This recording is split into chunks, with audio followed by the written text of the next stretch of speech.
Me encuentro con uno de los grandes directores del mundo, el señor Tim Burton, que nos va a hablar de su próxima película, Frankenweenie, una cinta basada en stop motion, basada en un corto que realizó en el 1984. Sir Tim Burton, it's a pleasure to meet you. It's nice to be here. Thank you. Do you know any Spanish? Have you learned along the years? You mean like gracias? Gracias. Yeah. That's a Hola. good. That's the only word that you have to learn. Juego al tenis. Juega al tenis. Oh, muy bien. Muy Let's bien. go. Very good. Tell me, well, let me begin saying that I really love the movie. It's incredible, it's magical, it's scary, it's touchy. And why you decided to bring, again, a movie or a piece of cinema that you've already done? Well, I mean, it was a short film I did, one of the first things I ever did. It was live action. It never got released. And then I think over the years, I kind of went back and looked at the original drawings I had done for it. And, you know, loving stop motion as well, it just seemed like a more natural fit, a more pure version of it in a strange way. And also, since it was such a memory piece, it got me thinking about other characters, like remembering other kids in school and other monster movies and teachers and things. So it just felt like it became a whole different project. It didn't feel like a remake in any way. It's just all those elements, black and white, 3D, just made it feel new. Is it true that when you did the first one, the short story, the short movie, you almost, well, you got fired because Disney didn't like the piece that you did? It was too dark? Well, was that true? Yeah, or? it was, well, yeah, sort of true. I mean, it was, they didn't, first of all, there's two sides of that. First, I got the opportunity to do it, which was great. So I always was grateful for that, you know.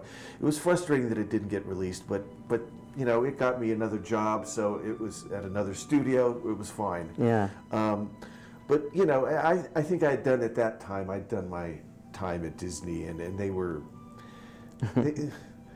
they were happy to see me go. Yeah, and that's like your payback. You're doing the bigger and better, and they're going to make money at the end. Well, no, I don't know. But I mean, it's a whole different time. You know, it's a whole different company. It's a whole different place. You know, so, you know, all different people and everything else. So you know, it feels like a different place. Frankenweenie is based almost on Frankenstein and all the dark movies and the monsters movies. What inspires you to do this kind of movies? You were always doing dark pieces and dark comedies. How is Tim Burton like? It's always like watching monsters and stuff? Yeah, but I mean, I didn't feel like that was that strange. You know? Yeah. I mean, you probably watched monster movies. Yeah, sometimes. Sometimes. But a lot of, you know, some people do. And I found it quite interesting that just because you like monster movies, people thought you were strange. And it's like, well, they're on TV. You know, how come you don't say it to people that like musicals or westerns? You know, it's like, so that was an interesting phenomenon that people sort of have that take on you. So I didn't feel that really strange or weird, but people kind of made you feel that way after a certain period of time. You know, like. And you don't mind?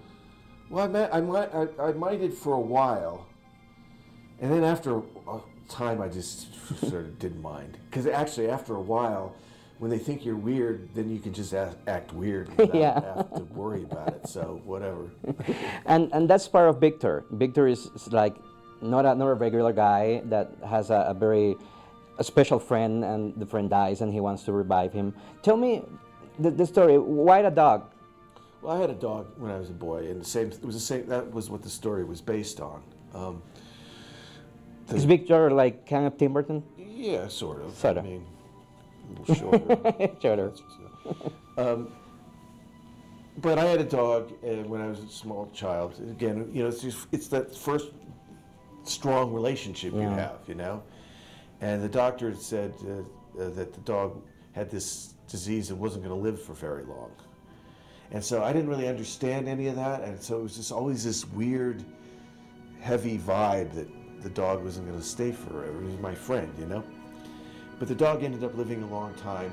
But it was such a strong episode in my life that, and then liking Frankenstein movies, there was a way to kind of take that story and the kind of wish fulfillment of bringing something back that made it seem like a natural connection. Some people are not aware of the stop motion process. Can you explain them what is it? Very short. Well, it's an old-fashioned process that hasn't changed since the beginning of cinema. I mean, you know, you take a puppet, and that's the great thing. It's not in the computer. It's not on a drawing.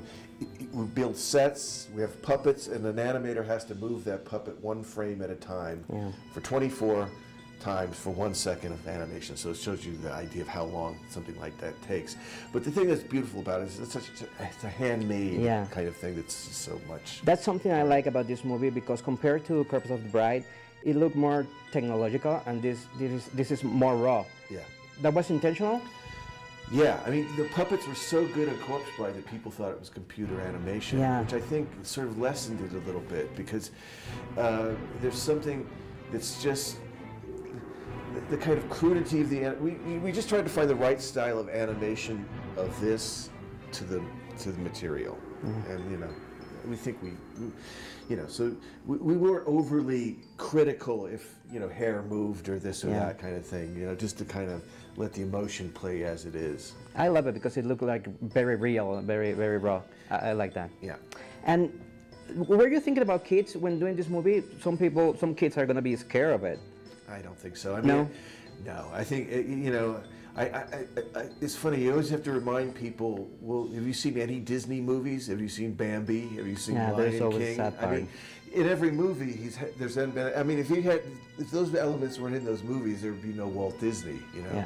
So, no, I felt this was pretty safe. And I also felt that, for me, it's probably, in terms of a Disney movie, it's a classic Disney structure. And it's got the kind of same old, you know, because I remember those themes in those movies, and they're quite strong.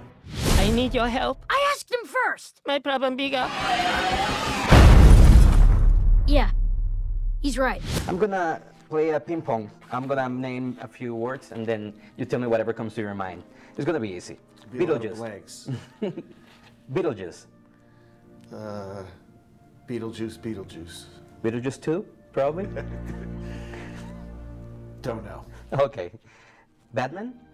Long time ago. A long time ago. Dark Shadows? Not that long time ago. Johnny Depp? My bro. Winona Ryder? Still sounds like a 10-year-old. Ed Wood? Great filmmaker. Helena Bonham Carter? Great actress. Great actress? I have to say that, don't I? Yeah. And great wife. Yes. Well, mother, wife, actress, she does it all. What's coming next for you? Are you going to take a time off, or are you going to embark on something else? No. Take a little bit of time. Take a little bit of time. Yeah, especially this project means a lot, so I just sort of see what, This is very personal to you, this project. Take a little time off. Yeah. How long was the process of doing this movie? Well, once production starts, it's a couple of years, but before that, it takes a while to get going, so it's several years. Several years. Yeah. Well, it's a great piece of work, one of your best, I can tell. Thanks. And I can say it's very personal. It's really touchy. Thank you. As I said before, I really like this movie. Thanks, so, man. it's a pleasure, sir.